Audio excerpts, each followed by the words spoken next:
எங்களுக்கு பழக்கமான இந்த விஜயனுடைய வீடு இடிக்கப்படுகிற போது வேதனையாக இருக்கிறது.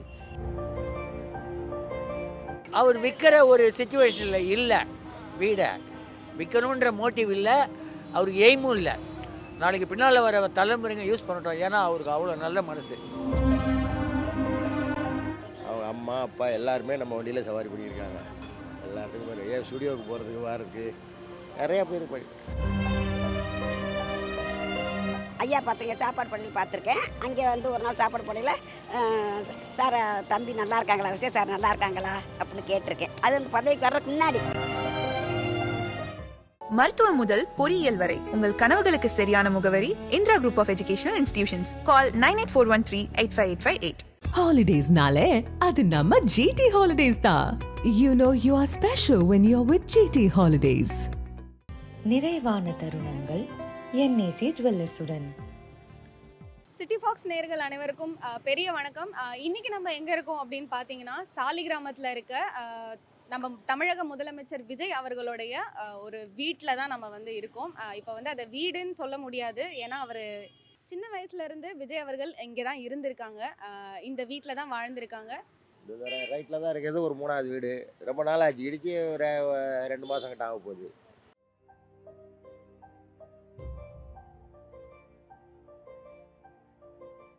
ஒரு விஜய் சின்ன பிள்ளையிலேருந்து இங்கே தான் இருக்கிறாரு. இதேனா அவனை உலகத்துலேருந்து இதை பார்த்துருக்கேன். அப்போல்லாம் வீடு இடிக்கலை, இப்போ தான் இடிச்சாங்க. இப்போது வீடு இல்லைனாலும் அந்த இடத்துல தான் மத்தியானம் ஆச்சுன்னா ஒரு 12 மணி 1 மணி போல் சாப்பாடு 200 பேர் 300 பேருக்கு போடுறாங்க, டெய்லி போடுறாங்க. அவங்க அம்மா அப்பா எல்லாருமே நம்ம வண்டியில் சவாரி பண்ணியிருக்காங்க. எல்லாத்துக்குமே ஏன் ஸ்டுடியோவுக்கு போகிறதுக்கு வரதுக்கு நிறையா பேர் போய். இந்த வீடை சந்திரசேகர் சார் வந்துட்டு ஷோபா மேமோட பேர்லையும் விஜய் சாரோட பேர்லையும் வந்து இந்த வீடை வந்து கட்டியிருக்காங்க.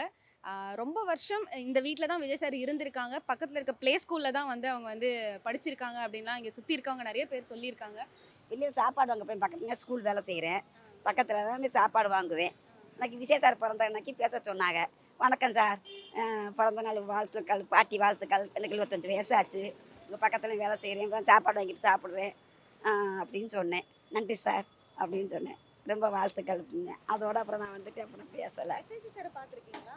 ஐயா ஐயா ஐயா பார்த்துருக்கேன், ஐயா பார்த்துருக்கேன், சாப்பாடு பள்ளியில் பார்த்துருக்கேன். அங்கே வந்து ஒரு நாள் சாப்பாடு பள்ளியில் சார் தம்பி நல்லா இருக்காங்களா, விஜய் சார் நல்லா இருக்காங்களா அப்படின்னு கேட்டிருக்கேன். அது அந்த பதவிக்கு வர்றதுக்கு முன்னாடி கேட்டிருக்கேன். அதுக்கப்புறம் நான் ஐயா பதவிக்கு வந்த பிறகு நான் அவங்க அப்பா பார்க்கல.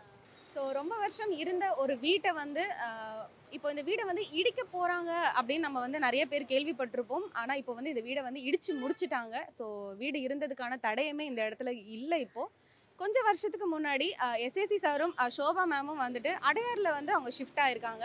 ஸோ அதுக்கப்புறம் பார்த்தீங்கன்னா விஜய் சார் அவர்கள் வந்துட்டு எஸ்ஏசி சாருக்கும் ஷோபா மேமுக்கும் ஒரு புது வீடும் வந்து கட்டி கொடுத்துருக்காங்க. அதெல்லாம் தாண்டி இப்போ ரீசெண்ட் டைமில் நமக்கு நிறைய கேள்விப்பட்டது என்னென்னா, விஜய் சாருக்கு வந்து எலெக்ஷன் ரிலேட்டடாக நிறைய ஃபண்ட்ஸ் இல்லை, அதனால் அவர் வந்து அவரோட சொத்துக்களையும் அவரோட மண்டபங்கள், அவரோட புது வீடு, அண்ணா நகரில் அவரோட வீடு, சாலிகிராமத்தில் இருக்க அவரோட வீடுன்னு எல்லா வீடையும் விற்க போகிறாங்க அப்படிங்கிற ஒரு நியூஸும் நம்ம ரீசெண்ட் டைமில் நிறைய கேட்டிருப்போம். ஸோ அதுக்கேற்ற மாதிரி இப்போ சாலிகிராமத்தில் இருக்க வீடை வந்து இடிச்சிருக்காங்க.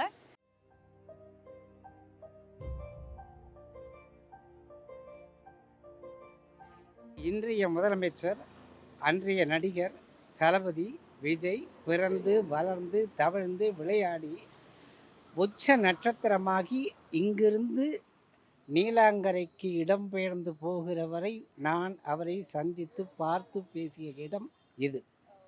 1977-78 காலகட்டம் விஜயினுடைய தந்தை எஸ்.ஏ. சந்திரசேகரன் அவள் ஒரு பச்சை குழந்தை என்று ஒரு படம் எடுத்தார். அந்த படத்தில் அவர் இயக்குனராக அறிமுகமான காலத்திலிருந்து இன்று வரை அவருடைய நெருங்கிய நண்பன். இந்த இடம் விஜய் ஒரு காலகட்டத்திற்கு பிறகு பள்ளி படிப்பு முடிந்து கொஞ்சமாக நட்சத்திர அந்தஸ்து பெறுகிற போது இந்த இடத்திற்கே ஒரு தனி மவுசும் மரியாதையும் கிடைத்தது. அவர் வந்தது, வளர்ந்தது, விளையாடியது, நண்பர்களுடன் சுற்றியது, பள்ளி படிப்பை தொடர்ந்தது எல்லாம் இந்த பகுதிதான் என்கிற போது அப்பொழுது அதனுடைய மவுசு குறைந்து இருந்தாலும் இன்றைய காலகட்டத்தில் ஒரு தமிழ்நாட்டினுடைய முதலமைச்சர் உச்ச நட்சத்திரம் தான் வளர்ந்த வீட்டை இதை மாதிரி இடித்து அடுக்குமாடி வீடுகளாக கட்டப்போகிறார் என்ற ஒரு தகவல் ஊடகங்களில் பரவ ஆரம்பித்த பிறகு இந்த இடத்திற்கு இன்னும் கொஞ்சம் மவுசு ஏறி இருக்கிறது. போவோர் வருவோர் அக்கம் பக்கத்தில் இருப்பவரெல்லாம் மீண்டும் அந்த விஜயனுடைய இல்லத்தை பார்த்து பேசக்கூடிய ஒரு கட்டம். அவரோடு வளர்ந்து அவரோடு விளையாடி அவர் வளர்த்த நாயால் கடிபட்ட ஒரு இளம் நடிகர் குட்டிப்புலி சரவணன். அந்த சரவணன் கூட நேற்று முன்தினம் ஒரு பதிவை போட்டிருந்தார். எங்களுக்கு பழக்கமான இந்த விஜயனுடைய வீடு இடிக்கப்படுகிற போது வேதனையாக இருக்கிறது, இதையே அவர் நினைவு இல்லமாக ஆக்கி இருக்கலாமே என்று ஆதங்கத்தை வெளியிட்டார். ஸோ இதுக்கு பின்னணியில் என்ன, ஏன்னா இந்த வீட்டில் வந்து விஜய் ஆண்டனி அவர்கள் வந்து ரெண்டலுக்கு இருந்தாங்க, அவங்களோட ஸ்டுடியோ இங்கே தான் இருந்திருக்கு. ஸோ அதெல்லாம் என்ன ஆச்சு அப்படின்னு சொல்லி மக்கள்கிட்டலாம் நிறைய கேட்டதுக்கப்புறம் எல்லாரும் சொன்ன பதில் என்னென்னா, அவங்க ரெண்டலுக்கு தான் இங்கே இருந்தாங்க, ஸ்டுடியோ வச்சுருந்தாங்க. இப்போ அந்த வீடை அவங்க இடிச்சிட்டு இங்கே வந்து ஒரு அப்பார்ட்மெண்ட் வர போகிறதாகவும், அதனால் அவர் வந்து விஜய் ஆண்டனி அவர்கள் இங்கேருந்து ஒரு 2 தெரு தள்ளி வந்து ஷிஃப்ட் ஆயிருக்காரு அப்படின்னு வந்து சொல்கிறாங்க. ஸோ எண்ட் ஆஃப் த டே இன்னும் நிறைய ரசிகர்கள், விஜய் சாரோட ஃபேன்ஸ் எல்லாருமே விருப்பப்படுற ஒரு விஷயம் என்ன அப்படின்னு பார்த்தீங்கன்னா, இந்த வீடு வந்து விஜய் அவர்கள் தவழ்ந்ததுலேருந்து இந்த வீட்டில் தான் அவர் இருந்திருக்காரு. ஸோ ஒரு நினைவு வீடாக, ஒரு நினைவு இல்லமாக இந்த வீடை வச்சுட்டு இருந்திருக்கலாம். ஆனால் அதுக்கு பதிலாக இந்த வீடை இப்படி இடித்து தரமட்டமாக்குனது எங்கள் எல்லாருக்கும் ஒரு மன வலியை கொடுத்துருக்கு அப்படின்னு வந்து சொல்கிறாங்க. இல்லை, அதை கட்டி எக்ஸ்பேண்ட் பண்ணணும். கொஞ்சம் ஒரு நாளைக்கு ஒரு ஃப்யூச்சர் இன்கம் வரணும்ல, அது ஒரு ரெண்டலுக்கோ அவங்களுடைய ஓன் யூஸ்க்கு அவங்க இதுக்காக இது பண்ணுறாங்க. வேறு ஒன்றும் இல்லை, காரணம் இல்லை. இல்லைனா அவங்க அவுட் ரைட்டாக விற்றுருப்பாங்களே.